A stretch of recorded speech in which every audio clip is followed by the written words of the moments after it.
Hello दोस्तों, राधे राधे। मेरे channel पर आप सभी का स्वागत करते हैं। पूष मास की शुक्ल पक्ष की पुत्रदा एकादशी 10 जनवरी को है। पुत्रदा एकादशी का हिंदू धर्म में विशेष महत्व है।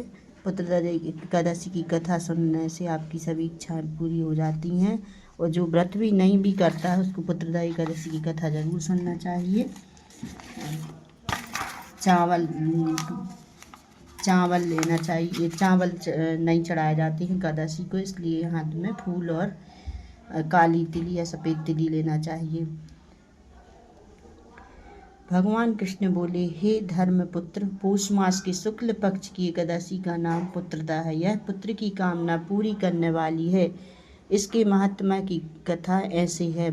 एक समय भद्रावती नगरी में एक संकेतामान राजा राज्य करता था। उसकी स्त्री का नाम शैव्या था। विश्व विभूतियों से भवन भरा था। द्वार पर चिंतामणियों का प्रकाश था, परंतु राजा की आंखों में अंधेरा सा प्रतीत होता था, कारण कि उसके पुत्र नहीं था और वह स्वर्ग के सुखों को नरक के समान कहता था।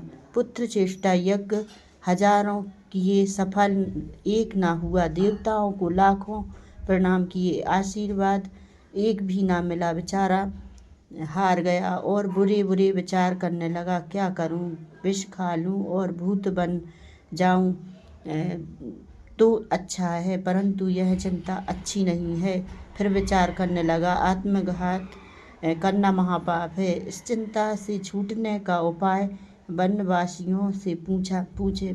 घोड़े पर सवार होकर वन विहार करने लगा। पशु पक्षी इत्यादि जीवों को पुत्रों के साथ खेलते हुए देखा। मन में कहने लगा, मेरे से यह भी सौभाग्यशाली हैं। आगे चला तो एक सरोवर मिल गया। उसमें मेंढक, मछलियाँ इत्यादि पुत्रों के साथ विलास कर रही थीं।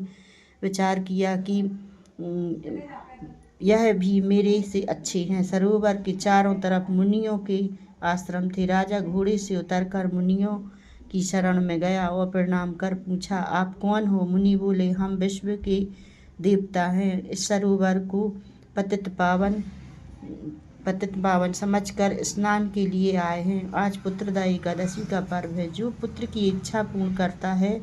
राजा बोला, क्या यह दिव्य फल मुझे व्रत करने से मिल जाएगा? विश्वदेव बोले, हमारी बात सत्य होगी, परीक्षा करके देख लो। राजा ने श्रद्धा से पुत्रदा एकादशी का व्रत किया और रात्रि में जागरण किया। प्रातः भवन में चला गया। 9 मास के बाद उसके पुत्र उत्पन्न हुआ। राजा के दिन फिर गए और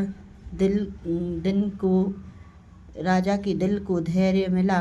पितृ भी प्रसन्न हो गए। कथा को सुनने से स्वर्ग मिलता है। फलाहार, इस दिन नारायण जी की पूजा की जाती है। बछड़े की माँ गौ के दूध का सागर लिया जाता है। राधे राधे।